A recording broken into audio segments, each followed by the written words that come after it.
On today's wrestling news, we've got a backstage update on MJF's return. An update on Ethan Page's shock jump to WWE. Is AEW Dynamite going 3 hours? Please God no. And Tony Khan says Becky Lynch is a great star. I'm Adam Wilborn. And I'm Phil Chambers. And this is the news. Oh yeah, I'm going first. Good start. So, MJF, you might have noticed, he returned at the weekend. Where the hell was he on Dynamite? This is true. Dressed as Triple H, obviously, with his questionable tattoo. I don't know. I mean, I could talk. I do all mine myself. But it's the content. Good tattoos. Content of it's fine, but the look of it, maybe not so much. But anyway, Fightful Should Select. do more on this arm with your bad. I should, left-handed. Yeah, that'll work well. Fightful Select have come through with a big update of behind-the-scenes stuff about MJF's return. Now, apparently, keeping the return a secret in Dynamite, in Double or Nothing, they went through quite a lot to get there. They flew him out to Phoenix, and then they drove him to Vegas, so he wasn't going through Vegas airports, and then they brought him into the arena in a wheelchair covered in a sheet. What would that have looked like? Who's that Jack dude? So they went to big lengths to try and keep this secret, which is always hard in this day and age. Yeah. But basically, they go on to talk about how they agreed a new contract back in 2022, although the length of it and whether it's just an extension or a brand new contract itself isn't exactly known. But the new agreement does make him one of the highest paid wrestlers in AEW on a multi-million-dollar a year deal. Very well deserved, let's face it. So it turns out the bidding war stuff kind of worked out for him. But the main thing is what's happening with the Adam Cole stuff. Obviously, he was embroiled in a lot of Adam Cole storylines that kind of went a little bit off the rails, and then things happened and it all got shuffled about and it was a bit of a pain. So he was injured at the end of last year, 2023, but he hasn't actually had surgery. He's just rehabbed the injury to the point where he can come back, obviously. There were plans for MJF and Cole to wrestle in late 2023, and Cole was even considered as taking the title off MJF. Ooh. But Cole's injury obviously changed everything. They are still currently very far from an Adam Cole versus MJF match because of Adam Cole's injury, and it doesn't look like he's going to be healed anytime soon. So basically everyone wanted to try and shuffle that to one side and move on a little bit rather than having that be a shadow over MJF's return, which kind of is what happened on Double or Nothing, where they attempted to kind of blow off the feud in a mini moment with him, like kicking him in the balls and ousting him. I remember bobblehead freak or whatever it was. Yeah, and then Elbow dropping the mask and chucking it into the crowd kind of stuff. So that's the whole point of that segment, was to try and blow off the feud without actually having to have a match, and then they can come back to it later, or they can't, it's out of the way for now, is the biggest thing. But they did end this little thing in Fightful Select with an interesting sentence about the creative for MJF's return. I'll just read it out because it's quite interesting. It says, "Those we've spoken to in AEW say that the creative plans they've heard of for MJF seemed out of left field and would likely end up working out very well." Okay. So they are not what we're going to expect, but it's MJF and it's probably going to be amazing. Yes, yeah. Obviously ecstatic to see him back. One of the highlights of Double or Nothing for me. Really has it's a bit indifferent towards large parts of AEW in recent months, and this got me really hyped to see him back. And like you say, the Adam Cole bit felt either like them completely drawing a line under it. Hamflet actually compared it to when Triple H came back after Sheamus took him out years ago and just beat the crap out of him. Was like, anyway, on to other stuff like Mania or whatever. So it was either, that is right, there we go, we're never coming back to this, he's dealt with that, because you kind of had to when MJF eventually came back. Or if they do want to circle back to it, at least they've sort of dealt with it for now. And maybe when Adam Cole's ready, Lord knows when that's going to be, maybe he beats him up and he thinks no, this isn't over, Maxwell. It's nice that they kind of acknowledge the kind of fan feeling towards it at the end as well, with MJF's promo. He was like, that side of me is done, that is over, the devil is gone, the devil is dead forever and never coming back. I was conflicted because I was like, I think everyone kind of universally agrees that if you'd have brought MJF back and he'd have been waited until Adam Cole's ready to come back and then got back into it, it'd be like, oh, back to this again. At the end of the day, Adam Cole versus MJF would kick ass as a match. I just think the way they eventually built to it and the difficulties they kind of went through, like you say, with the title stuff being speculated upon, that would have been fun, but unfortunately injuries just sort of ruined that whole thing. I obviously knew about the contract situation with MJF being my best friend, but I was sworn to secrecy. But But yeah, really excited he's back. I don't know what he's going to do. We were talking about this on the Dynamite preview yesterday because we assumed he was going to be on Dynamite. I suppose they want us to build it up, but they could have built it up in the interim between Double or Nothing and Dynamite. But still, he's going to be back next week, so that's the main thing. I think me and Hamlet settled on maybe him fighting Okada. Because, yeah, I want to see that, like Forbidden Door or whatever. And you sense...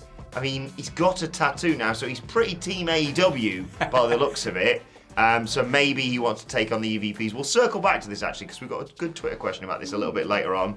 And talk instead about another surprise appearance, this one being Ethan Page, his shock debut on NXT this week. Also, very secretive, very much under wraps. Fightful Select, Corey Brennan of Fightful Select come through the report on this. We mentioned yesterday that Fightful reported that he has signed with WWE, and PW Insider did a report that Fightful have confirmed that he was at the PC last week and he was undergoing his signing physical with the promotion. They've had interest with him since he basically left AEW.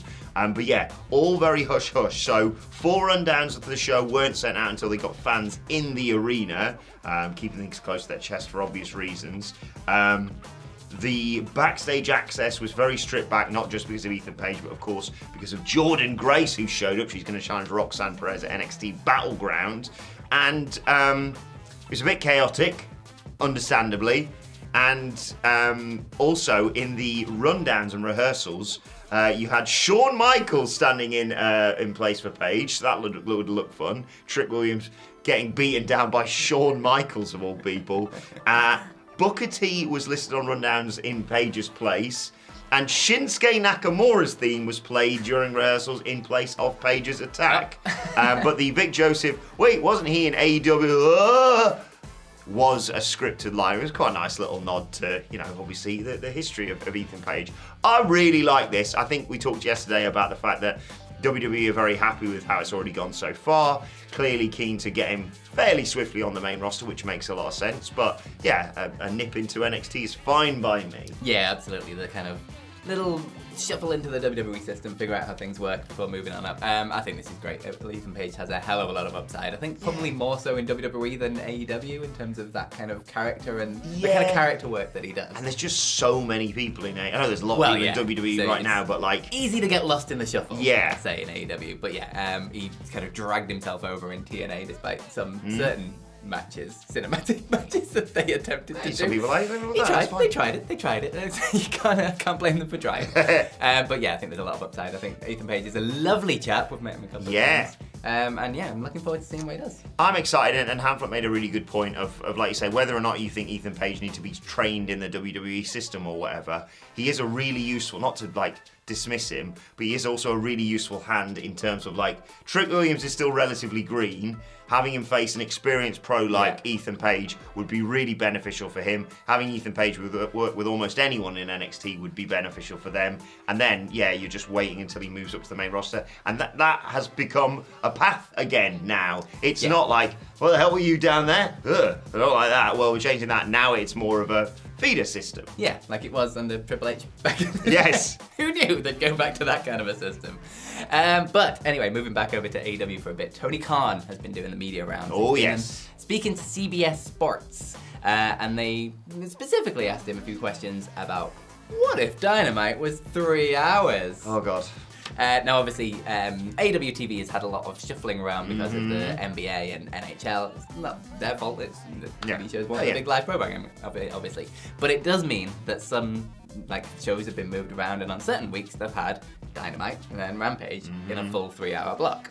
And so it's got them thinking, hasn't it? What if?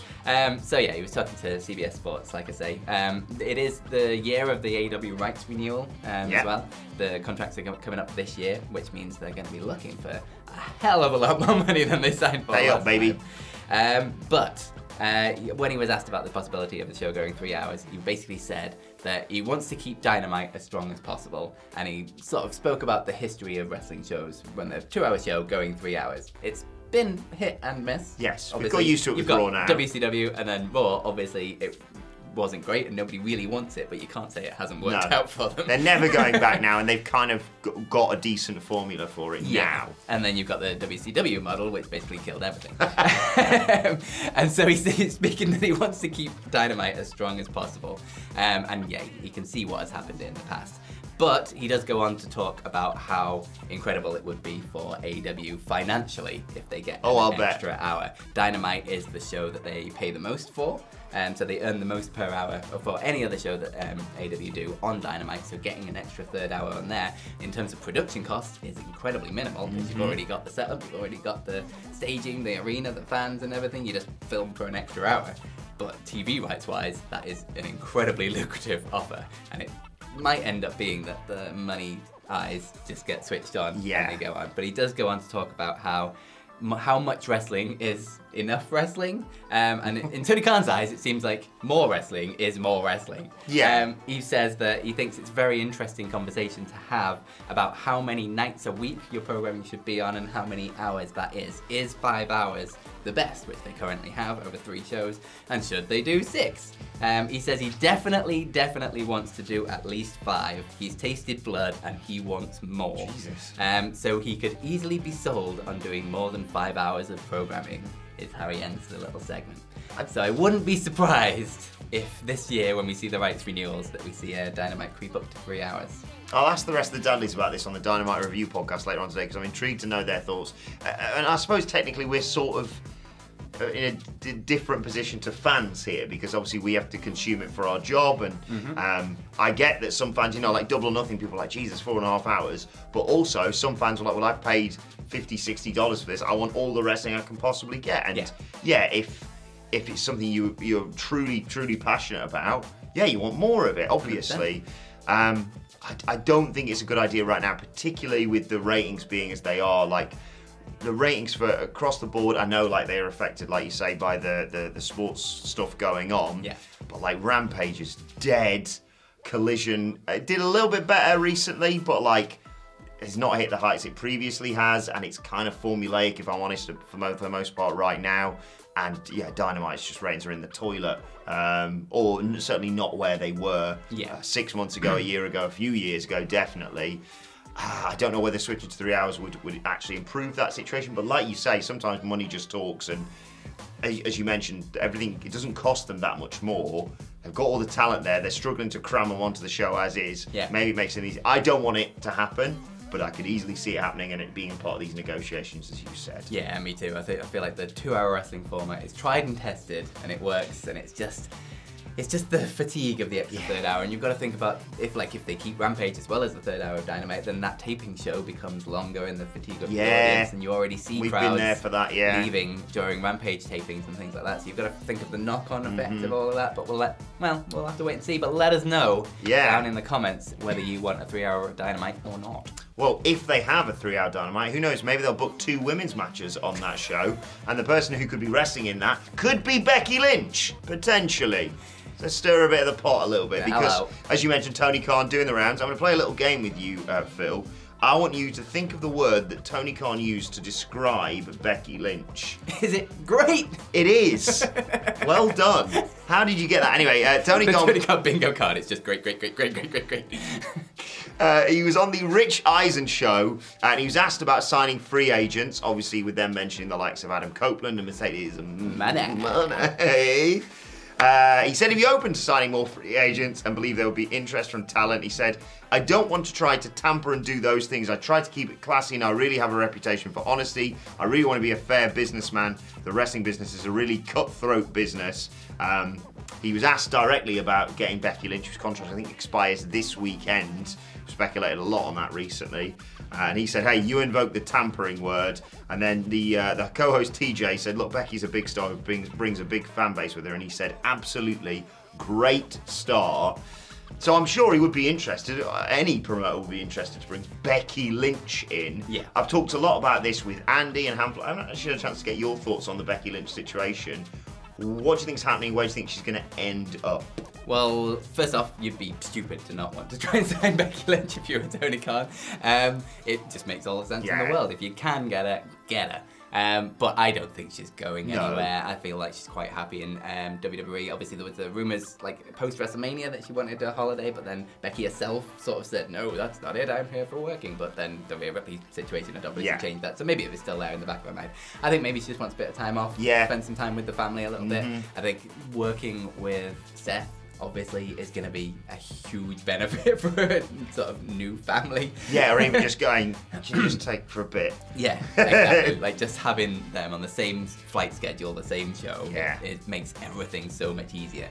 Sometimes you just have to be pragmatic. I know wrestling is like big bump up, but like, yeah, your family is going to be opposite ends of the country or different countries, perhaps. Yeah, and as much as one, like, throughout Becky Lynch's life, she's not exactly been one to throw her entire life out the window and start something new. No. Like, she's never been afraid of change, but I just don't see it.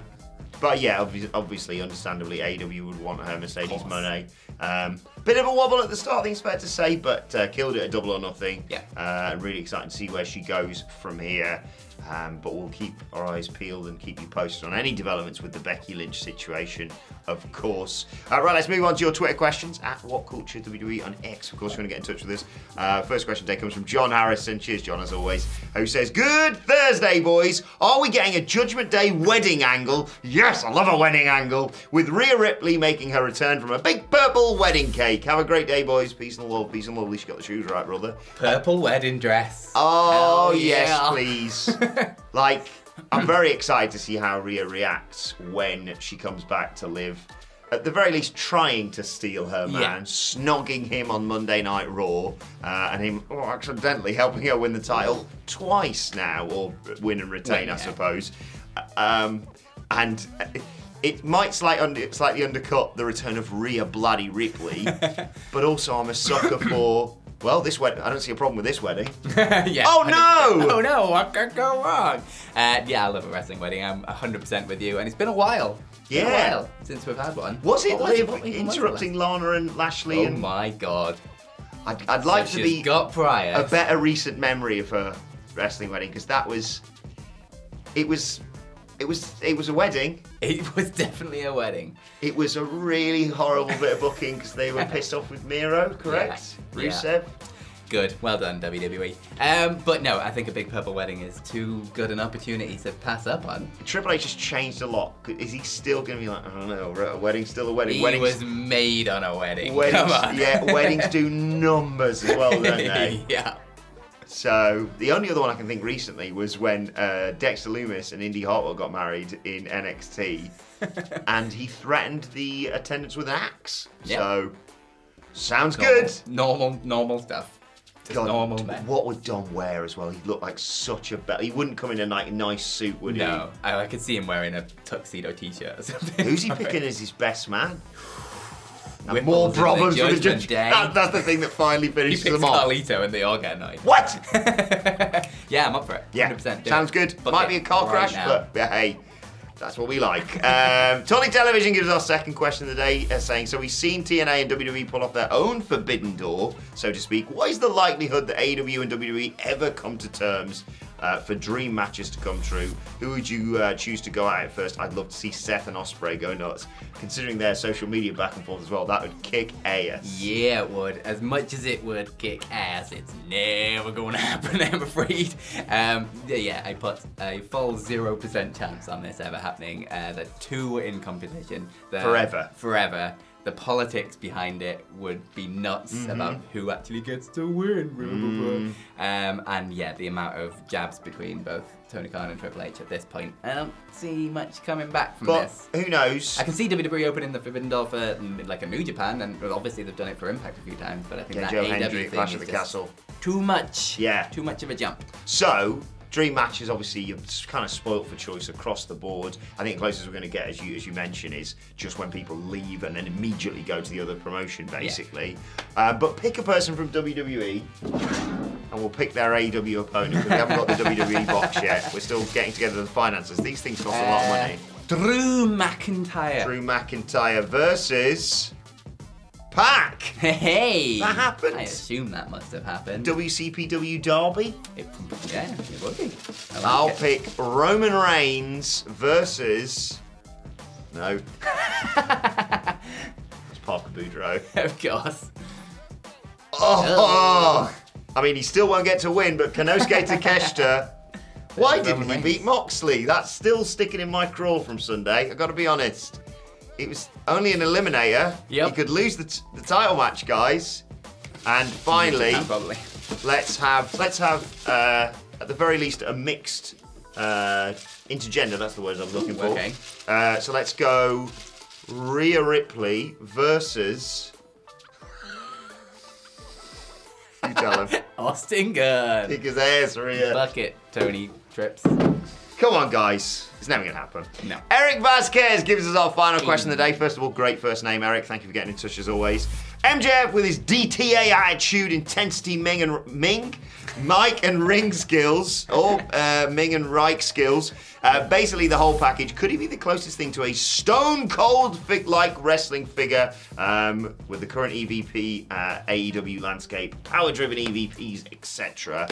Yeah, what do you think about Maxwell getting involved in this whole EVP power struggle saga? I kind of like it, to be honest. It's weird, you can't really predict where this is gonna go from here, because he did that tweet that he put out saying basically no more Mr. Nice Guy, the good guy you knew is gone forever.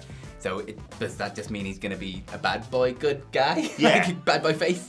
Or is he actually gonna go heel with it? I can't see him going heel after that promo on Double or Nothing. You can't, but this is the thing, isn't it? I'm a complete hypocrite because I'm like, oh my god, there's so many bloody tweeners. Everyone's a tweener in AEW.